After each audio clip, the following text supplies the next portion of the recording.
Voilà, ben on continue, on est en plein contrôle du Biking Man, on a avec nous Florence Raffi. Salut Florence.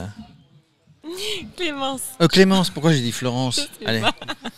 c'est pas grave, allez, on le garde. Clémence, alors Clémence, on voulait t'avoir en micro parce qu'en fait tu as deux casquettes. Tu as été dans le Biking Man, tu as fait plusieurs fois le Biking Man avec ton père, Oui. Donc tu vas nous raconter ça. Et en même temps, on voulait avoir ton avis puisque tu es partenaire, tu es la représentante de la société Chrono, K-R-O-N-O, qui est partenaire du Biking Man. Donc aujourd'hui, cette année, tu es sur l'extérieur, on va dire. Tu vois ça d'un œil extérieur, mais avisé parce que tu l'as fait. Et puis, tu l'as déjà fait. Alors déjà, un Biking Man. Tu l'as fait avec ton père, tu en as fait deux, Oman. Et la Corse 2019 et Oman 2020. Alors, c'est quoi un Biking Man quand on est dedans? Alors, tout le monde sait que c'est une course d'ultra-distance. Nous, c'était notre première en 2019 avec mon père. On vient du milieu du cyclisme normal, je dirais. Moi, je m'y suis mise il y a 5 ou 6 ans. Juste comme ça. Puis après, on fait une cyclo, puis 2. Puis la première de 100 km, c'est déjà un objectif. Et voilà, on n'avait jamais pensé, on connaissait pas du tout cette discipline. Et en 2019, on a voulu trouver un challenge parce que c'était mes 30 ans et ses 60 ans. Et un jour, il m'envoie le lien Biking Man Corsica et j'ai dit, bah ouais, c'est ça, feu. Tu t'es dit, c'est touristique, j'y vais.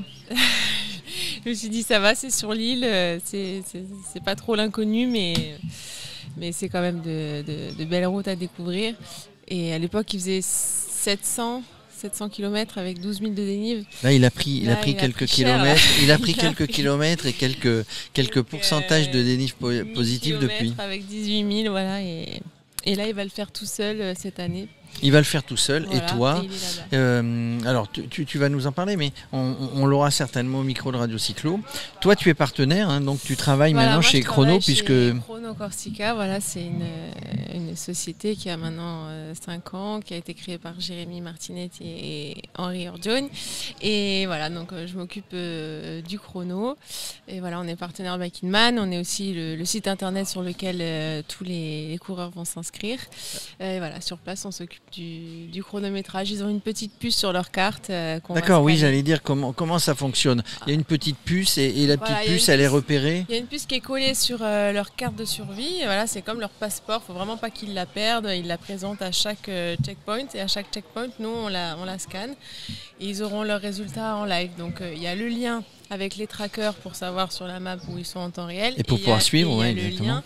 Et il y a le lien avec chaque temps de passage. On va savoir dès que le premier est passé au CP1, donc à Porto-Vecchio, on va avoir son temps. Dès qu'il passe au CP2 aussi. Et après, tout au fur et à mesure de la course, il y aura un décalage. Il y en aura qui seront arrivés et il y en aura qui seront au départ. CP2. Et voilà, donc dès qu'on aura tous les temps comme ça, CP1, CP2 arrivé. Et là, pour le départ, chaque année, d'habitude, tout le monde part en même temps à 5h du matin. Là, en octobre, ils avaient fait des départs par vague. Par groupe de 10, je crois. Et là, ça va être les 50 premiers, ils vont partir à 6h, vont venir prendre leur vélo dans le parc à vélo et partir. Et une autre vague à 6h10. Voilà, ça aussi, c'est une nouveauté, là, le parc à vélo. Donc, Max, est-ce que tu as des questions à poser à Clémence? Oui, bien sûr. Vous êtes uniquement dans les événements sportifs où vous proposez du matériel pour tous les particuliers, les coureurs? Alors avec Chrono, à la base c'était la plateforme d'inscription, le chronométrage des compétitions, mais de plus en plus on fait aussi la location pour les trackers, pour les individuels. Donc par exemple le 25 juin, il y a Lambert Santé qui va s'attaquer au record de François Daen sur le GR20. Donc du coup on va lui fournir des trackers. Et il y en a eu plusieurs. Louis Vanucci qui a battu un record sur le Mare à Mare il n'y a pas très longtemps. Alors là, on est que sur la Corse là, avec tous les noms que tu nous dis. Là. Vous sortez un petit peu de l'île oui, là je parle de la Corse, mais oui, tout à fait. On en a aussi d'autres. Et comment alors c'est suite à ta passion pour le sport, la passion pour le vélo, la passion peut-être pour la communication, je ne sais pas. Oui, moi à la base je viens du tourisme d'affaires, d'événementiel, l'événementiel, tout ce qui est team building, tout ça. Et oui, arrivé ici, du coup, Du coup, Ça tombe bien, ça allie les événements. du coup, tu et le arrives sport. aussi à lier ta passion, Oui. la passion pour le sport avec, voilà. avec un métier qui te fait vivre. Il faut travailler avec passion d'ailleurs, hein. Max, tu arriverais à suivre Clem, donc pas à chronométrer, mais sur le... Alors à chronométrer, si je pourrais. Après c'est pour faire les événements. Ça va être C'est un peu plus fatigant, compliqué. on court partout quand même. Ouais, j'imagine. Le Max est entraîné, hein. Vendredi, samedi, là je pars en Sardaigne pour course de vélo de route et la semaine prochaine VTT. Enfin bon là maintenant ça y est, c'est reparti les événements, il y en a encore, c'est un peu partout, on est beaucoup en Italie aussi. Et voilà. Donc, Du coup, on par la force des s'organise, choses, mais- tu ne fais pas le Biking Man cette année, mais parce que tu Voilà, n'étais pas c'est- entraîné, parce que tu n'as Oui, pas eu le temps voilà, de... voilà. Si ça avait été en avril, bon peut-être, mais après quand c'était en juin, je savais que c'était fini là. C'était une grosse On période. est dans pour la nous, saison, au là, niveau pour vous, hein. Voilà, au niveau du chrono, là c'était pas possible. Et puis de toute façon, j'ai pas pu m'entraîner. Voilà. C'est pas grave, c'est pas l'année, j'en referai. Mais bon, c'est sûr. Tu t'entraînes régulièrement du coup Non. Non, mais quand on est hors saison, on va dire, hors saison au boulot, Bah, on peut dire on que sort je quoi? On sort m'entraîne. toutes les semaines Oui, j'essaye toutes les semaines, mais après pour s'entraîner pour un Biking Man, c'est pas assez. Une petite sortie par semaine. Mais voilà, même quand j'étais en mode prépa Biking Man, voilà, je sors, mais quand il fait beau, quand j'ai le temps, je me promène. Et les routes par ici, c'est plutôt bien pour s'entraîner. Bah oui, parce que voilà, il y a du dénivelé. Ouais. Si La on dangerosité. s'entraîne ici, je pense qu'on peut faire n'importe quel Biking Man. On a le bagage. Après, oui, c'est un petit peu dangereux, mais comme toutes les routes de montagne, Il y a quelques vaches ici, hein. il y a quelques vaches. Qu'est-ce que, quelques puisque cochons. tu as fait Oman, qui est aussi un Biking Man différent, avec la chaleur, etc., des images magnifiques, j'imagine, qu'est-ce que tu conseillerais à tous les gens? Il y a des novices, hein, ici qui viennent aujourd'hui, qui se sont forcément entraînés, préparés. Le vélo, le Biking Man, c'est une grande famille, on partage ses expériences. Qu'est-ce que tu leur dirais avant de partir? Qu'il faut pas se mettre la pression. Moi personnellement à chaque fois je me dis toujours que je vais y arriver, sauf gros problème, voilà, mécanique, une chute, n'importe quoi ça arrive. Mais sinon, tant qu'on a le mental, on y arrive quoi.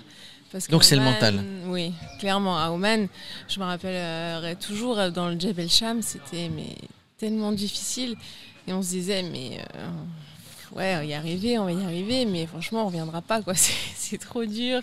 Alors- Et puis, en fait, une fois arrivé en haut, on se repose un peu et après, voilà, on a envie d'y retourner. Et voilà, y arriver, après, on n'en a fait que 2. Bon, on a eu de la chance sur la Corse, j'étais malade, j'arrivais pas à manger, j'ai eu mal au ventre, j'ai pris froid et c'était très dur, mais on a fini. C'est difficile. Est-ce que, tu connais un petit peu Axel Carion, tu es partenaire, maintenant vous le connaissez. Qu'est-ce que tu dirais, dans quel pays tu aimerais aller faire un Biking Man? Alors je rappelle qu'il y a eu Taïwan, il y a le Brésil, il y a eu le Portugal. Malheureusement pas tous faits du tout. Hein. Où est-ce que tu aimerais aller le faire, le Biking Man? Un qui n'existe pas. Un qui n'existe pas. On va lui donner, Pour lui donner des on va lui petites donner des idées. Ah, il a déjà tout fait. Si, j'aimerais dans les pays du Nord, Norvège, Suède, Finlande, tout ça, j'aimerais bien. Mais je sais qu'il a déjà. En plein hiver, avec moins 40? Non, Ah, d'accord. non. L'été? Ouais, Max, bon, où est-ce que tu aimerais aller c'est faire sympa. de la radio pour le Biking Man? Au Brésil, ça me paraît pas mal. D'accord. Oui, mais il est prévu. Il est prévu au mois de novembre, Au mois de novembre. 2021, si tout va bien. Ouais. Non, voilà, parce que c'est la découverte d'un pays, c'est la découverte de territoire, c'est la découverte Ouais, mais partout, de plein en d'images fait. qu'on a plein les yeux. En fait, dans le monde entier, on pourrait faire un Là, Biking il Man. revient de Slovénie, ça avait l'air magnifique. Donc, ouais, c'est les pays de l'Est, les pays du Nord. Ouais, Il y a encore plein de trucs à découvrir avec le Biking Man, hein. non, absolument. Longue vie à nous tous déjà, Ouais. et longue vie au Biking Man, hein, pour qu'on en Longue vie fasse. à Radio Cyclo, Et à partout Radio dans le Cyclo, monde. et qu'on en fait partout dans le monde. Tu sais qu'on est écouté dans le monde entier, hein. On a un correspondant aux États-Unis, on en a partout. Merci Clem. Merci à vous. Tu vois, je me suis pas gouré à la fin. Merci Clémence, et puis bon accompagnement, merci. bon accompagnement avec Chrono, et bon Biking Man. Super, merci à vous.